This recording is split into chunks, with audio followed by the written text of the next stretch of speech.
ہمارے لیے سب سے امپورٹنٹ چیز یہ معلوم کرنا ہے کہ ہمارے لیے سب سے اہم مسئلہ کیا ہے جس پر ہمیں توجہ دینی چاہیے۔ مسئلے تو بہت ہیں، پریشانیاں، مشکلات اور بہت ساری چیزیں ہیں، لیکن انسان عقل مند وہ ہے جو یہ فیصلہ کر لے کہ مجھے فوکس کس پہ کرنا ہے۔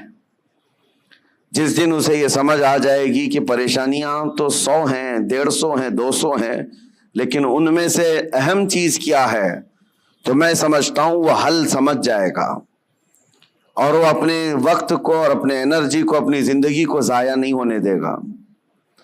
آج زندگی کے بے شمار مسئلے ہیں ہمارے ساتھ، لیکن ہم الجھے ہوئے کس پہ ہیں؟ کن باتوں پر ہم ڈسکس زیادہ کرتے ہیں؟ کون سی چیزوں میں ہم ایک دوسرے کے گریبان پکڑے ہوئے ہیں؟ یہاں پر آ کر ہمیں تنبیہ کرنا پڑتا ہے۔ جب گھر پر آگ لگی ہو تو آپ آٹے، چاول اور نمک کے لیے جھگڑا نہیں کر رہے ہوں گے، بلکہ آپ کے لیے اہم مسئلہ یہ ہے کہ میرے گھر کی چار دیواری کو محفوظ کر لوں۔ تو مسائل میں یہ سمجھنا بہت ضروری ہے کہ چھوٹا کیا ہے، بڑا کیا ہے۔ مثال کے طور پر میں آپ کے سامنے ایک بات عرض کروں، اللہ ہزار بار نہ کرے کسی کے گھر میں اگر آگ لگ گئی اور پورا گھر آگ کے لپیٹوں میں جھلس رہا ہے اور اس گھر کے اندر آپ کا ایک بچہ چھوٹا سا پھنس گیا ہے، آپ کسی طرح گھر کے اندر داخل ہوئے اور بچے کو قریب تھا کہ آگ اپنی لپیٹ میں لے لیتی، بچا سکتے تھے آپ، لیکن ساتھ میں بچے کے قریب میں ایک سوٹ کیس بھی پڑا ہوا ہے جس میں بہت ساری آپ کی رقم، کمائی ہوئی محنت کے پیسے سب اس میں رکھے ہوئے ہیں۔ آگ اسے بھی پکڑنے والی ہے، ان قریب وہ بھی آگ کی لپیٹ میں پورے مال و دولت جلنے والا ہے آپ کا۔ اب فیصلہ آپ کے پاس ہے، وقت بہت شارٹ ہے، ایک طرف وہ پیسوں کی اور بہت سارے مال کا سوٹ کیس ہے اور ایک طرف آپ کا عزیز از جان بچہ ہے۔ کس کو بچانا چاہیے؟ ایک عقل رکھنے والا بندہ، صاف سی بات ہے، وہ سوٹ کیس کی طرف نہیں دیکھتا بلکہ اپنے جان سے زیادہ پیارے بچے کی جان کی حفاظت کرتا ہے، کیونکہ عقل میں اتنی بات تو ہے، اتنا سینس سب کو ہے کہ مال پھر کمایا جا سکتا ہے لیکن جان بچانا زیادہ ضروری ہے۔ اگر بچہ ہمارا بچ گیا تو مال پھر سے آ جائے گا۔ تو میں یہ سمجھتا ہوں کہ یہاں آپ کا سینس کام کر گیا، آپ کو اللہ نے اتنی تمیز عطا کی ہے کہ آپ بڑا مسئلہ کون سا ہے، چھوٹا مسئلہ کون سا ہے، اس وقت آپ پہچان گئے اور آپ اپنے بچے کو جلنے کے لیے چھوڑ دیتے اور پیسے گننے پر بیٹھ گئے ہوتے، سوٹ کیس اٹھانے پر بیٹھ گئے ہوتے، تو گویا کہ آپ دنیا کے سب سے بدترین بے وقوفوں میں اور بلکہ سیلفش لوگوں میں، بلکہ اس سے زیادہ یہ کہ اپنے گھر والوں پر بھی ٹرسٹ، گھر والوں کے لیے بھی نہیں جینے والا بندہ بن کر کے سامنے آتے۔ دنیا دار، ہوس پرست، لالچی سب چیزیں آ جاتی ہیں اگر چھوٹے مسئلوں پر آپ اپنی انرجی ضائع کرتے۔ ایک ایگزامپل میں نے آپ کے سامنے رکھی، اس طرح میرے عزیزو آج امت کے بے شمار مسائل ہیں، امت کن کن مسئلوں سے گھری ہوئی ہے، ہمیں ان چیزوں پر ڈسکس کی بجائے آج باضابطہ طور پر مائنڈ ڈائیورٹ کر کے چھوٹے مسئلوں پر لگایا جاتا ہے خاص طور پر۔ اور ہم نے تو ان تمام چیزوں میں بہت سارے علماء کو بھی دیکھا، ان کو جن مسائل کے لیے آج کمر بستہ ہونا چاہیے، پوری قوم اور امت کے لیے ایک مرشد کی حیثیت سے سامنے آنا چاہیے، ان مسائل کو چھوڑ کر وہ بہت چھوٹے سے مسائل میں ڈیبیٹ کر رہے ہیں، چھوٹے سے مسائل میں ایک دوسرے کے اختلافات کو پورے مجمع میں لا کر ظاہر کر رہے ہیں۔ تو یہ بات یہ ہے جو سینس کے خلاف ہے۔ آج امت کے لیے مسائل کتنے بڑے بڑے ہیں، میں مانتا ہوں نشہ عام ہے ہمارے ہاں، اور ہمارے ہاں علم کی کمی بہت زیادہ ہو گئی، اخلاق کی کمی بہت زیادہ ہو گئی ہے، ہمارے ہاں سود آ گیا ہے، جوا آ گیا ہے، شراب آ گئی ہے، سب آ گیا ہے، ہمارے محلوں میں یہ بھی مسائل ہیں جس سے ہم جوجھ رہے ہیں۔ لیکن ان تمام مسائل میں جو سب سے بڑی آگ لگی ہے وہ ہے عزت مصطفیٰ کی حفاظت، رسول کریم صلی اللہ تعالی علیہ وسلم کی عزت کی حفاظت۔ یہ سب آسانی سے ایک ساتھ نہیں ہوا، سٹیپ بائی سٹیپ ہوتا رہا۔ آج جو درندے کھل کر کے اسلام کے خلاف، قرآن کے خلاف، رسول پاک کی ذات کے خلاف بھونک رہے ہیں، یہ تمہارا لاسٹ سٹیج تھا۔ یہاں آزمائش تمہاری ہے کہ آپ مسائل میں کن مسائل کی طرف آپ زیادہ توجہ دیں گے۔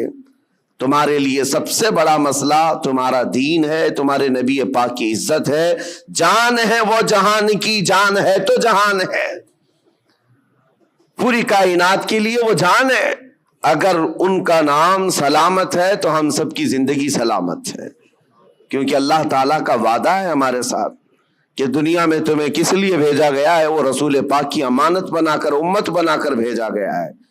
اگر ان کے لیے آپ سیریس نہیں ہو سکے اور چھوٹے چھوٹے مسئلوں میں سیریس بن گئے تو گویا کہ آپ وہی کام کر رہے ہیں جو میں نے اگزامپل میں دیا، مثال میں دیا۔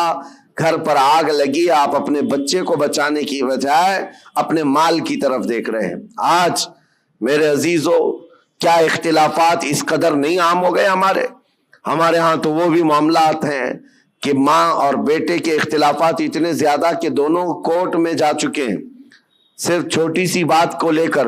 بیٹا کٹہرے میں اس طرف کھڑا ہے، ماں اس طرف کھڑی ہے، دونوں کے وکیل الگ الگ ہیں، اور لڑائیاں بڑے زور و شور سے، بھائی بھائی کے ہیں، بہن بھائی کے ہیں، پراپرٹی کو لے کر، اور مدتوں کورٹ میں 25 سال 30 سال گزر گئے ایک ٹکڑا زمین کے لیے، اور وہ بھی ایسا کہ کورٹ نے پوری زندگی بھر تمہیں گھمایا پھرایا، تمہاری چپل گھس گئی، جس کے لیے تم نے بڑی بڑی نفرتوں کی دیواریں کھڑا کر رکھی تھی، تمہارے لیے اس کی ایک بالشت جگہ بھی زندگی میں مل نہ سکی، یوں ہی دنیا سے چلے گئے اور مر گئے۔ تو جو لا یعنی چیزیں ہیں اس کے لیے اتنی انرجی ضائع کرنا، یہ بیوقوفی ہے۔ آج میں یہی بات کہنا چاہتا ہوں، امت کو جن مسائل کی آج ضرورت ہے اس پر ڈسکس بھی ہو، اس کے لیے لائے عمل بھی تیار کریں۔ لوگ آ کر کے آج یہ مسائل ضرور رکھیں۔ دیکھیں، آج محرم کا یہ مہینہ چل رہا ہے، اس کو آپ میری تنقید نہ سمجھیں اور نہ ہی میں کوئی گستاخ ہوں۔ میں مولا امام حسین رضی اللہ تعالیٰ عنہ کا پیدائشی شہدا ہوں۔ الحمدللہ ہمیں ہمارے گھروں سے یہ گٹھی میں پلائی ہوئی محبت ہے، لیکن محرم کے آتے ہی جتنا ایکٹیو ہمارے محلے ہوتے ہیں، سارے جگہ پر ایک جگہ 51 دیگ کھچڑا بنا ہے، دوسری جگہ کمپٹیشن میں 100 دیگ کھچڑے بنائے، 51 دیگ 100 دیگ، ٹھیک ہے، پکاؤ کھلاؤ، لیکن ایک بات میں آپ کو بتاؤں، کھلانا ثواب ہے۔ کس کو کھلانا؟ پیٹ بھرے ہوئے کو کھلانا؟ یہاں تو حال یہ ہے جو خود گھر میں کھا کھا کر موٹے ہو چکے وہی کھچڑا کھانے بھی آ گئے۔ کوئی ایسا بندہ تو ہمیں نظر نہیں آیا جس کے گھر میں ایک روٹی بھی نہیں ملتی اور وہ آ کر کے کھا گیا ہو تو اس کے لیے ثواب ہی ثواب ہے۔ غربا اور مساکین کو کھلانا بہت بڑا ثواب ہے۔ سرکار غوث پاک نے تو فرمایا، میں نے ساری نیکیاں الٹ پلٹ کر دیکھ لیا، صرف 2 نیکیاں ایسی نظر آئی جو رحمان کو سب سے زیادہ محبوب ہیں۔ انہوں نے اپنے ملفوظات میں لکھ دیا ہے، فرماتے میں نے ساری نیکیاں چھان کر دیکھ لی، 2 نیکیاں جو سب سے زیادہ اللہ کو پسند ہے، ایک بھوکوں کو کھلانا، دوسرا ننگوں کو کپڑا پہنانا۔ لیکن یہ شرط بتائی کہ بھوکوں کو کھلانے کا مطلب یہ ہے کہ جو غربت اور افلاس کی وجہ سے کھا نہیں پاتا۔ میرے اس کہنے کا مطلب یہ نہیں ہے کہ امیر لوگ کھچڑا نہیں کھا سکتے، تبرک نہیں کھا سکتے ہیں، ہم بھی کھاتے ہیں، آپ بھی کھائیں، سارے لوگ کھائیں، لیکن میرے عزیزو، ہمارا کل اثاثہ لا کر کے کیا انہی ساری چیزوں پر ہی خرچ کرنا ہے؟ امت کے لیے ایسے مسائل ہیں، پورے محلے میں گھوم پھر کر کے ہم دیکھ لیں، ہمارے لیے، ہمارے بچوں کے لیے کوئی ایسا کوچنگ سینٹر نہیں ملتا جہاں پر غریب بچوں کو پڑھا کر کے IAS یا IPS تک کی تعلیمات دی جا سکے، اس کے لیے کوئی سوچتا بھی نہیں۔ اور نہ ہی کوئی ایسا ادارہ ملتا ہے محلوں میں کہ بچہ ہمارا اسکول جاتا ہے، کالج جاتا ہے تو ساتھ میں چل کر کے حافظ قرآن بھی بن جائے، ڈھونڈ کر کے نکالو، نہیں ملتے۔ ہماری لاکھوں کی ایک مشت رقم جو ہے صرف ہمارے ایک وقت کے کھانے میں چلی جاتی ہے، ایک وقت کے کھانے میں۔ میں آپ کو یہ بات اس لیے عرض کر رہا ہوں، جب مسائل بہت زیادہ ہیں تو جو امپورٹنٹ مسئلہ ہے اس پر اپنی انرجی خرچ کرنا چاہیے، اس پر ڈسکس بھی ہو اور اس کے لیے عمل بھی ہو۔ اور ایک بات میں آپ کو بتاؤں، اسرائیل کی ایک پرائم منسٹر لیڈی رہ چکی ہے، اس کا ایک انٹرویو ایک پترکار نے، ایک صحافی نے لیا تھا، جس کو بعد میں چل کر کے کئی سالوں کے بعد لیک کیا گیا۔ اس نے انٹرویو میں جو پوچھا تھا اس لیڈی سے، جو پرائم منسٹر تھی اسرائیل کی، کہا کہ آپ کی بہت بڑی مخالفت ہو رہی ہے کہ آپ ایک ایسی پالیسی پر عمل کر رہی ہیں جس سے پورا ملک جو ہے آپ کے ساتھ نہیں کھڑا ہے، پارلیمنٹ کے جتنے ممبر ہیں وہ آپ کے لیے اتفاق نہیں رکھتے، کیا بات ہے؟ کہا یہ وہ دور تھا جب اسرائیل میں کرائسس تھے، مال کی کمی تھی، لوگوں کے ہاں بزنس نہیں تھا، تجارت نہیں تھی اور جاب نہیں تھے۔ اس وقت جو پرائم منسٹر ہے وہ اسلحات کی ڈیل کر رہی تھی، ڈیفنس کے سامان، اسلحے خرید رہی تھی اور اس پر سگنیچر ہو رہے تھے، ایگریمنٹ بن رہے تھے۔ تو پارلیمنٹ کے بہت سارے لوگ اس کی مخالفت کر رہے تھے، آج ضرورت کس بات کی ہے اور تم کیا کر رہی ہو؟ کھانا پانی ان کو نہیں مل رہا ہے، ان کو کھانے پانی کا انتظام کرواتے، نہ کہ تم جو ہے ڈیفنس کے ہتھیار خریدتی۔ اس خاتون نے کہا سب کی مخالفت جھیل لیا، لیکن مجھے جو کرنا تھا میں کر گئی۔ اس پر اس اینکر نے پوچھا کہ آپ ایسا کام کیوں ضد پر کر رہی ہیں؟ سنو میرے عزیزو، وہ یہودن ہے، یہودی، اسرائیل کی رہنے والی، اور پرائم منسٹر وہ کہتی ہے میں یہ کام جو کر رہی ہوں اس کام میں میں انسپائر ہوں، بہت زیادہ متاثر ہوں تو پروفیٹ محمد صلی اللہ علیہ وسلم سے، مسلمانوں کے رسول محمد صلی اللہ علیہ وسلم سے۔ کہا وہ کیسے؟ کہا کہ انہوں نے زندگی میں جو اسلامک سلطنت اسٹیبلش کر دی مدینہ طیبہ میں، حالات ان کے بھی اس وقت ایسے تھے کہ ایک کھجور پر ان کے صحابہ پورا دن گزار لیتے تھے، گٹلی چوس کر کے رہ جاتے تھے، ایک پیالہ دودھ کا مل جاتا تو 10 لوگ پی لیتے تھے۔ اور وہ کہتی ہے میں نے ان کی تاریخ پڑھی، ہسٹری پڑھی ہے، جس دن پروفیٹ محمد صلی اللہ علیہ وسلم کا انتقال ہوا اس دن ان کی بیوی کے گھر، حضرت عائشہ صدیقہ کے گھر میں چراغ جلانے کے لیے تیل بھی نہیں تھا۔ جس دن حضور پاک کا انتقال ہوا اس دن چراغ جلانے کا تیل بھی نہیں تھا۔ وہ ایسی سادی زندگی تو گزار گئے، لیکن وہ خاتون کہتی ہے چراغ جلانے کے لیے تیل تو نہیں تھا، لیکن سب سے قیمتی اور سب سے عظیم اس زمانے کے 9 تلواریں ان کی دیوار پر لٹکی ہوئی تھی۔ گویا کہ اس محمد صلی اللہ علیہ وسلم نے یہ میسج دیا تھا کہ کھانا ایک وقت کا کھا کر نگل لوگے، دوسرے وقت پھر بھوک لگے گی، دوسرے وقت کا کھا لوگے، تیسری بھوک پھر لگے گی، لیکن تمہارے لیے امت کے ڈیفنس کے لیے جو چیز چاہیے تھی وہ محمد صلی اللہ علیہ وسلم نے وقت کی ضرورت کو محسوس کر کے پہلے سے میسج دیا تھا۔ وہ اسرائیلی یہودن کہتی آج میرا یہ عمل ہو سکتا ہے 40 سال بعد آنے والی میری قوم دیکھ کر فخر کرے گی کہ ہمارے لیے کتنی محفوظ پناہ گاہ یہ بنا کر کے چلے گئے۔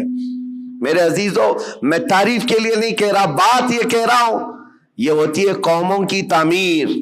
آج ہم تو کھچڑوں میں رہے، کھچڑا ناجائز نہیں ہے، کھانا چاہیے، اچھا ہے، گھر میں بناؤ، جب من کرے کھاؤ، لیکن اس کے لیے اپنے لاکھوں روپے کی لاگت محلوں میں اس طرح سے تقسیم کر کے ختم کر دینا۔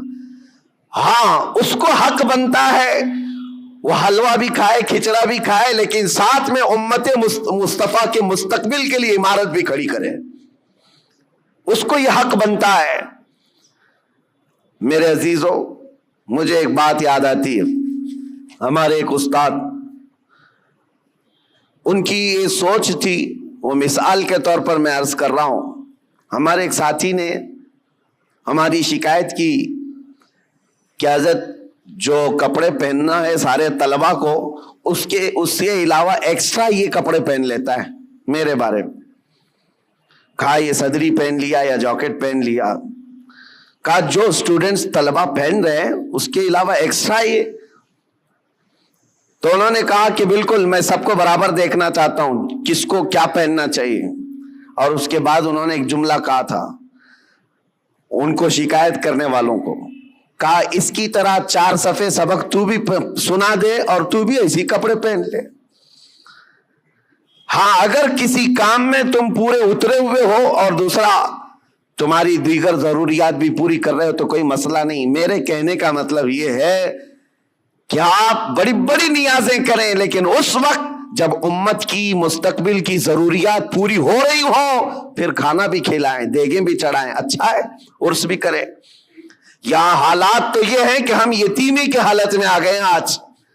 میاں کتنے تو ایسے ہمارے مسلمان کپلز ہیں اپنے چھوٹے چھوٹے بچوں کو لے جا کر کرسچن اسکول کے باہر کھڑے کرتے ہیں اور ایڈمیشن کے لیے پاپڑ بیلنے پڑتے ہیں، اور ان کو کتنی مرتبہ وہاں پر عیسائی نن ہو کہ پادری ہو تانے مارتے ہیں، ٹانٹ مارتے ہیں. کتنی مرتبہ ایسی شکایتیں آئیں. لیکن کیا کریں، ایک جگہ پر مجھے خود یہ بات یاد آتی ہے. ہمارے مقتدی تھے ایک حاجی صاحب، اپنے 2 بچوں کو ایک بورڈنگ اسکول میں انہوں نے ڈالا تھا، 4 اور 5ویں کے بچے، سال کا 4 لاکھ روپے پے کر رہے تھے. اور ایک بار وہ مجھے ساتھ میں لے کر گئے دکھانے کے لیے کہ آئیں دکھاتا ہوں کتنا بہترین ہے، 45 ایکڑ میں بنا ہوا یہ بورڈنگ اسکول ہے، سب کچھ ہے. میں گیا تھا ان کے مینیجر سے، میں نے پوچھا کہ شیڈول کیا ہے آپ کا، بچوں کو کیسے آپ ٹریٹ کرتے ہیں. انہوں نے صبح 5 بجے سے لے کر رات کے 9 بجے تک کا پورا گھنٹے کا شیڈول بتایا. اس میں پوجا بھی ہے، یوگا بھی ہے، جاگنگ بھی ہے، سب ہے. میں نے پوچھا سارے بچے کرتے ہیں؟ کہا سب کرتے ہیں، چاہے ہندو مسلم ہو، سب کو کرنا ہے یہ. اور جن کے بچوں کے لیے ہم گئے ہوئے تھے وہ سال بھر سے پڑھ رہے تھے. میں نے ان حاجی صاحب سے کہا وہ بڑے پرہیزگار ہیں، ایک نماز بھی قضا نہیں کرتے. ہم نے کہا ان کو آپ اپنے بچوں کو اتنی مہنگی پوجا کروا رہے ہیں اتنی دور لے جا کر کے. تو خیر ان کو یہ بات لگی، لیکن انہوں نے جواب میں کہا ٹھیک ہے حضرت میں وہاں سے نکال لوں گا، ہمارا ہے کہاں جہاں میں اپنے بچوں کو ڈال دوں. یہ بھی تو سوال ہے، یہ بھی تو سوال ہے. ہم نے اپنے مستقبل، اپنے بچوں کے مستقبل کے لیے کوئی لایا عمل بنانا ہی چھوڑ دیا ہے. فکر کرو میرے عزیزو، آج ضرورت اس بات کی ہے. میں تو یہاں جب بھی آتا ہوں ہر بار آپ کے اراکین صدر صاحب بیٹھتے ہیں، اکثر یہی پلاننگ کرتے بھی رہتے ہیں کہ یہاں پر کچھ نہ کچھ کام ہونا چاہیے. لیکن یہ صرف پلاننگ میں ہی رہ گئے تو ہماری عمریں بھی پلاننگ میں چلی جائیں گی. کر جاؤ کچھ نہ کچھ، اس لیے کہ ہمارے بچوں کو جو پھل ملنے والے ہیں وہی انقلاب لائیں گے. اور الٹریسٹی اتنی بڑی ہوئی ہے، آپ جو دیکھ رہے ہیں نا ماحول کی خرابی. اکثر آ کر جو شکایت کرتے ہیں بچے نشہ خور ہو گئے، ماں باپ کے نافرمان، سب بہت کچھ ہے.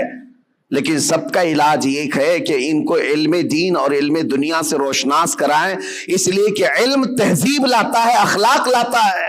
اور علم نہ ہو تو جہالت کے پیٹ سے سب برائیاں جنم لیتی ہیں. ہر برائی وہ کر جاتا ہے جہالت میں. اور آج حالات ایسے ہیں کہ دوسری قومیں ہماری طرف دکھا کر کے یہ تانا مارتی ہیں. ابھی کل رات میں جس علاقے میں تھا لکھنؤ کے قریب، اور صبح لکھنؤ سے میں ابھی آ رہا ہوں، گئے پورا علاقہ مسلمانوں سے بھرا ہوا ہے. لیکن ایسا ہے کہ گاؤں میں جانے کے لیے کوئی کار بھی جا نہ سکے، اس طرح سے گڑھے بھرے ہوئے ہیں، اتنے گڑھے. اور پڑوس کے قریب میں چھوٹا سا گاؤں ہے نان مسلم، پکی سڑکیں، ساری چیزیں. اس پر بات کریں تو لوگ یہ کہتے ہیں یہ تعصب ہے حکومت کا، ان کے ہاں یہ سب ہو جاتا ہے، ہمارے ہاں نہیں ہوتا ہے. میرے عزیزو ہر جگہ ایسا نہیں ہوتا. بات صرف یہ ہے کہ تم نے جینے کا سلیقہ خود ہی بنا لیا اپنے دماغ سے کہ ہمیں رہنا ایسی ہے. ہمارے محلوں میں، ہمارے گھروں کے سامنے کوڑا کرکٹ کا ڈھیر پڑا رہے، کسی کو فرق نہیں پڑتا. ہم نے تو خود ہی مائنڈ بنایا ہوا ہے. علم آئے گا تو اخلاق بھی لائے گا، تہذیب بھی لائے گا. آپ مدینہ طیبہ جا کر کے دیکھیں، آج بھی الحمدللہ دنیا کا سب سے حسین، ویسے عقیدتاً تو ہے ہی لیکن ظاہراً بھی جا کر کے دیکھیں تو اس سے پاک و صاف شہر نہیں ملتا.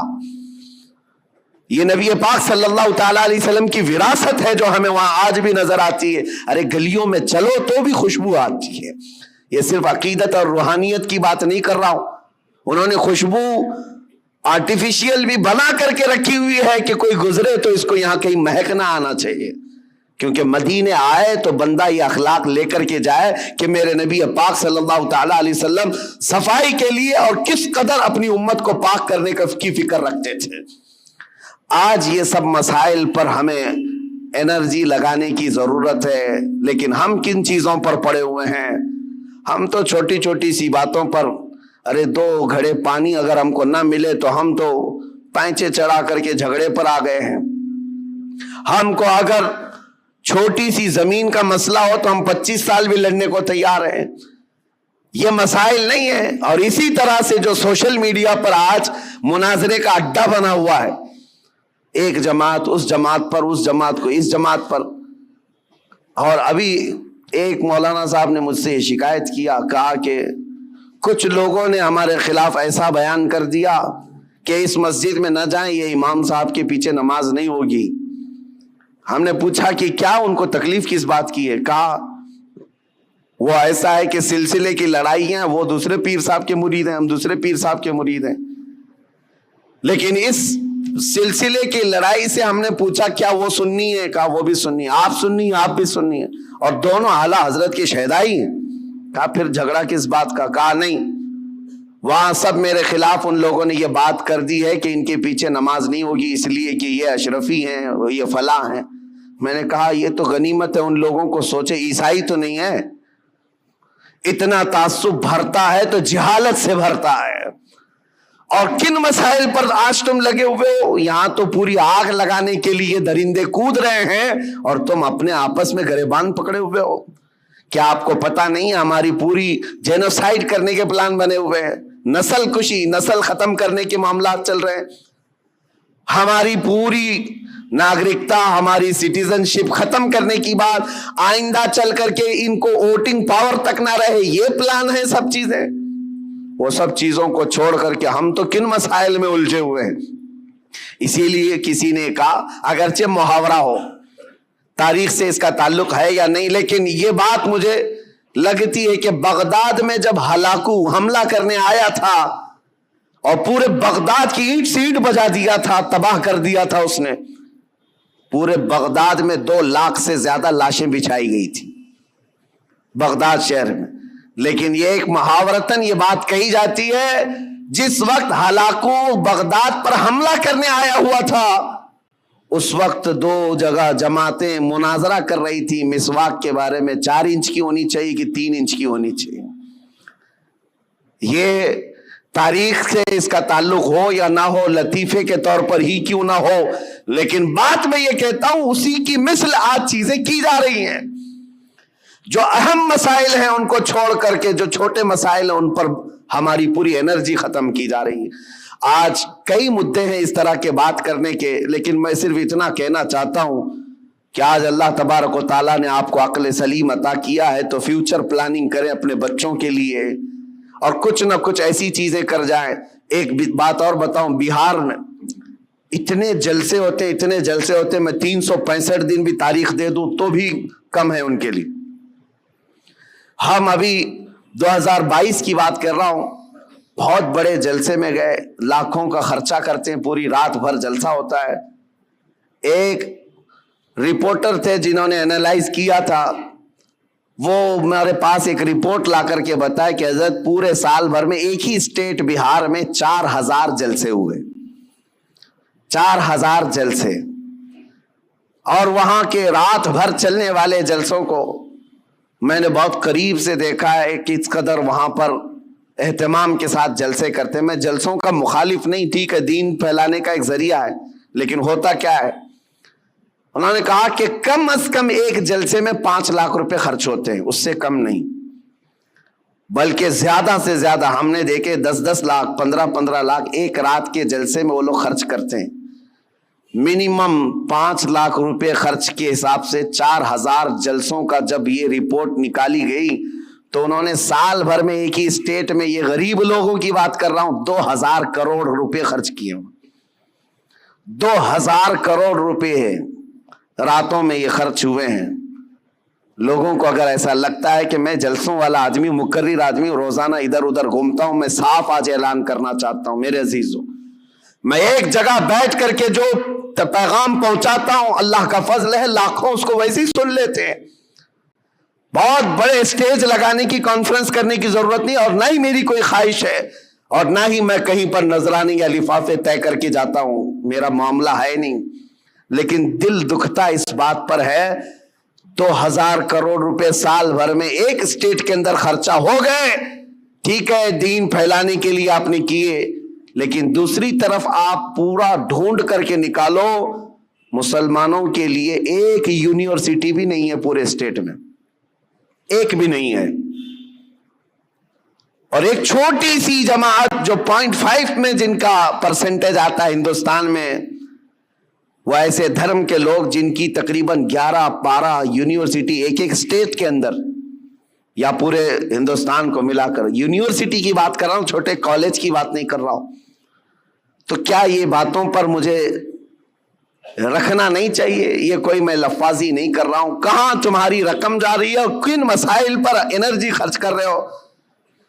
رات کا جلسہ ہو تو گیا، صبح ان کو پکڑ کر کے پوچھو تو یاد بھی نہیں کیا بیان ہوا کیا نہیں، ہاں ہو کرتے رہے، 8 دن کے بعد پورا ہی بھول گئے۔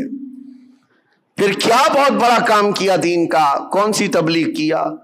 ہاں، اس کی بنسبت، اس کے بجائے اگر کوئی ایسا ادارہ وہاں پر قائم ہوتا تو میں سمجھتا ہوں یہ 4000 جلسے کی بجائے 4 بھی ادارے ہر سال قائم ہوتے رہے، 10 سال کے بعد دیکھو لہلہاتا ہوا فصل قائم ہو جائے، امت مصطفیٰ کے لیے ایک بہت بڑا قلعہ بن جائے، ایجوکیشن کے لیے، علم کے لیے۔